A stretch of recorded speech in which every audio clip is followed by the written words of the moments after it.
Avec la fermeture des restaurants, on en parle peu, mais les grossistes sont directement touchés. Des gros entrepôts aux petites entreprises locales. Les pertes se chiffrent parfois en millions d'euros. L'activité est totalement à l'arrêt. Des dizaines de salariés sont en chômage partiel et toujours aucune perspective de reprise à l'horizon. Isabelle Forboto avec Xavier Kless.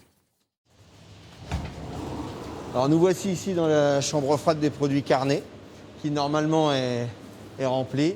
Car chaque jour, en temps normal, 6 palettes de viande, de charcuterie italienne, de fromage partent pour servir les clients, pour 98% des professionnels de la restauration. À l'heure du deuxième confinement, Benjamin Finot et son associé Vincent Orblin ont mis en chômage partiel leurs salariés et tentent de sauver une entreprise rachetée en août dernier.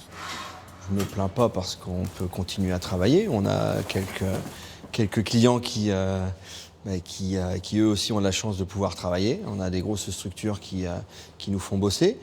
Ça a sauvé l'entreprise quelque part? Ça sauve l'entreprise, oui bien sûr. Oui, ça sauve l'entreprise et ça va nous sauver, oui effectivement. Oui. Ça aussi. Je te prépare ça. La boutique, ouverte aussi aux particuliers, a permis de finir l'année sur une note moins catastrophique. Les rayons de cet autre grossiste, eux, sont plutôt bien fournis. Mais le volume de marchandises vendues est en baisse de 40% depuis octobre, date de fermeture des restaurants.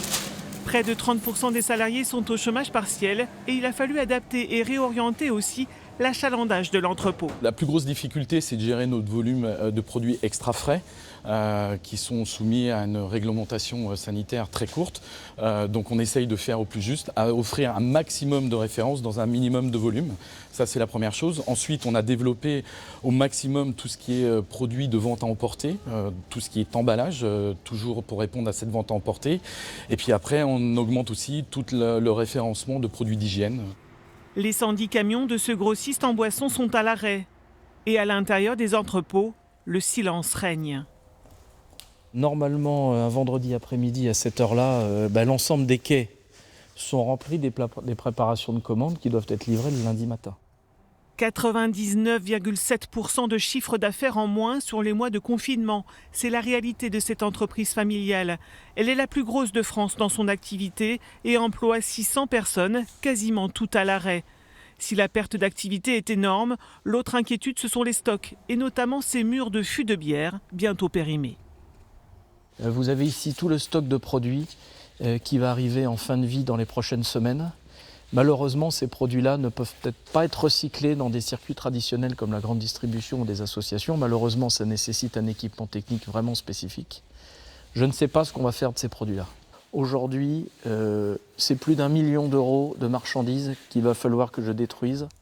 L'entreprise travaille aussi avec les industriels pour tenter de faire reprendre ses stocks. Ces grossistes savent aujourd'hui que leurs clients, les restaurateurs et les traiteurs, ne rouvriront pas en janvier. L'horizon s'assombrit encore un peu plus pour ces entreprises en lutte pour leur survie.